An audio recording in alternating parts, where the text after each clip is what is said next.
descobre o uso da cannabis, que já era coisa milenar, na China, na Índia. Ela é de origem mesmo, genética, do Planalto tibetano, na Ásia Central. Foi ali que ela se desenvolveu, entre a Índia e a China, ali perto, perto do Himalaia, aos pés do Himalaia. E ali ela foi se desenvolvendo, e a gente que carreou ela. E olha que interessante, só existem 2 espécies que colonizaram todo o planeta. O ser humano e a cannabis. Isso, quem fala, é um botânico, um biólogo famosíssimo, realmente. Porque ela é tão versátil que ela se adapta a qualquer ambiente. A qualquer ambiente. Ela está presente há milênios no planeta inteiro. E fomos nós que levamos ela. Só que com outros intuitos, né? E ela foi se desenvolvendo e foi criando. E ela, por se adaptar muito rápido, ela foi criando várias morfologias que a gente foi confundindo com o tempo, chamando de índica, sativa, não sei o quê, mas na verdade é uma planta só, com várias caras. E satirizando também. Exato. Né? E aí, cara, ela foi se tornando popularmente conhecida, apesar de que só no meio da elite, que é quem tinha que ler naquela época, 2, 3 depois de Cristo, não era tão comum. Só que ela vai se tornar mesmo muito conhecida quando um médico irlandês, chama William Brooke, ou Shaughnessy, que é o nome dele em irlandês, ele era o médico da coroa britânica. E aí vem a história interessante que eu até brinco, né? A gente atravessava o mundo inteiro atrás de tempero, não eram temperos. O que eles buscavam lá eram basicamente substâncias que se parecem muito com a cannabis, e a cannabis estava nesse meio, e eles tinham que buscar na Índia, porque lá existia uma espécie que era diferente da que eles tinham lá. Lá na Inglaterra, eles tinham uma espécie que se adaptou, e ela era fibrosa, ela era utilizada para fibra, né? Para as naus portuguesas. As naus portuguesas que chegaram no Brasil chegaram com velas de cânhamo e cordas de cânhamo. Se você entrasse naquela época com algodão no mar, você estava morto. Você não tem como. Se você perder o algodão, você morre. E o algodão, e aí a fibra de cânhamo ela tem uma particularidade. Ela tem um fungicida natural, ela não mofa. E é por isso que ela está sendo usada nos tijolos de bioconstrução, que é o hempcrete, porque aquilo ali não mofa. Que o maior problema de uma bioconstrução é a umidade, o negócio mofa e ele se perde. O hempcrete não. Ele já está sendo produzido no Paraguai. Inclusive um brasileiro fazendo isso lá.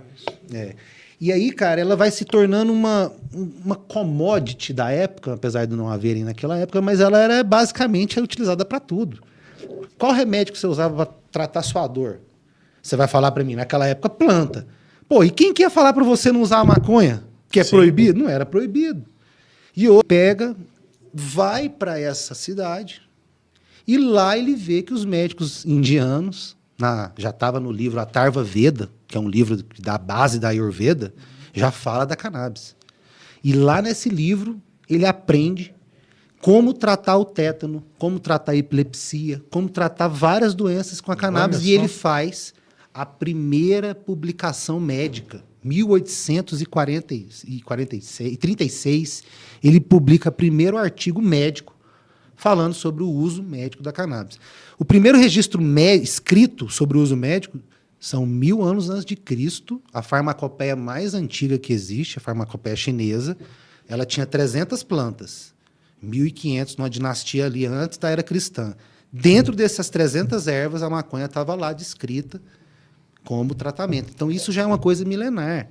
Só que isso, tudo vai culminando num momento que a gente começa a ter interesses vinculados a uma questão. Eu não costumo cravar com o martelo qual foi o real motivo da guerra às drogas. Existe um seriado no Netflix, chama Baseados em Fatos Raciais, né, que mostra que existia um preconceito contra os mexicanos, contra os negros. Mas, enfim, a história diz tudo. No Brasil, isso é muito interessante. Quem trouxe a maconha para o Brasil foram os portugueses, não foram os escravos africanos. Né? Para que eles trouxeram? Para que os portugueses, a coroa portuguesa, trouxe para o Brasil 60 sacos de cânhamo? E quando ela chegou aqui, a primeira coisa que ela fez, em 1536, foi criar uma benfeitoria na ilha de Santa Catarina, para que ela pudesse produzir ali nessa benfeitoria fibra de cânhamo. Porque quando ela vinha, Ela precisava de ter substitutos para o material que ela tinha de perecível.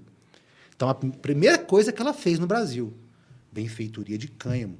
E ela tentou 8 vezes no Brasil colônia.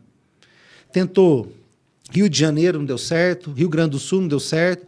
Qual deu certo? Uma, Pernambuco. Até 1920, está lá até hoje, Companhia de Tecidos Pernambuco. Teciam fibras de cânhamo lá. Gente, quem não sabe, cânhamo é a maconha. Só quando a gente fala cânhamo, a gente está dando uma impressão que o uso é industrial, que é o uso para utilizações diversas, né? Como têxtil, como vestimenta. E aí começa uma guerra às drogas, vários motivos. Desde o filho do Nixon começou a fumar maconha e a galera queria dar um jeito, até a questão racial, questão de medicamentos e tudo mais, tudo bem. Os Estados Unidos fazem um filme em Hollywood chamado Reefer Madness, que é a Porta da Loucura, mostrando que quem fumava maconha ficava louco, matava a mãe, ficava desvairado. Um filme assim, erva do diabo, é onde nasceu tudo isso. E aí nasce a grande mentira que a maconha mata neurônio. Como que nasceu essa mentira? Universidade de Tulane, nos Estados Unidos. Vai virar corte isso aqui, hein, cara? Me pegam 5 macacos rezos num trabalho que para qualquer universidade seria vergonhoso. E o que eles fazem? Eles pegam 5 macacos, colocam para inalar a quantidade a 60 cigarros de maconha durante 30 dias. No terceiro dia, alguns morrem, outros têm efeitos gravíssimos. E aí eles acabaram de concluir que a maconha mata.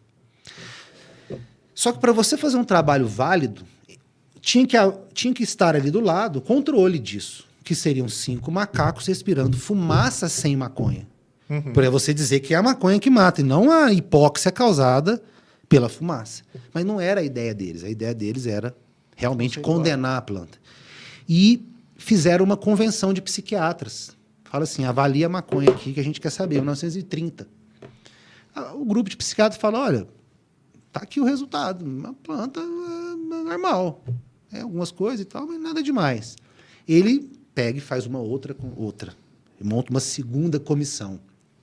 Dentro dessa comissão tem um brasileiro, um médico, chama Pernambuco Filho. Isso naquela época. Naquela época. E ele é o cara que dá a ideia de introduzir a maconha na lista de substâncias proscritas. E a cannabis se torna, a partir daquele momento, diante da ONU, da Organização Mundial de Saúde, a pior substância que existe no mundo, junto com a heroína, que é o que é altamente letal, sem propriedade médica nenhuma e altamente viciante, da qual ela consta até hoje.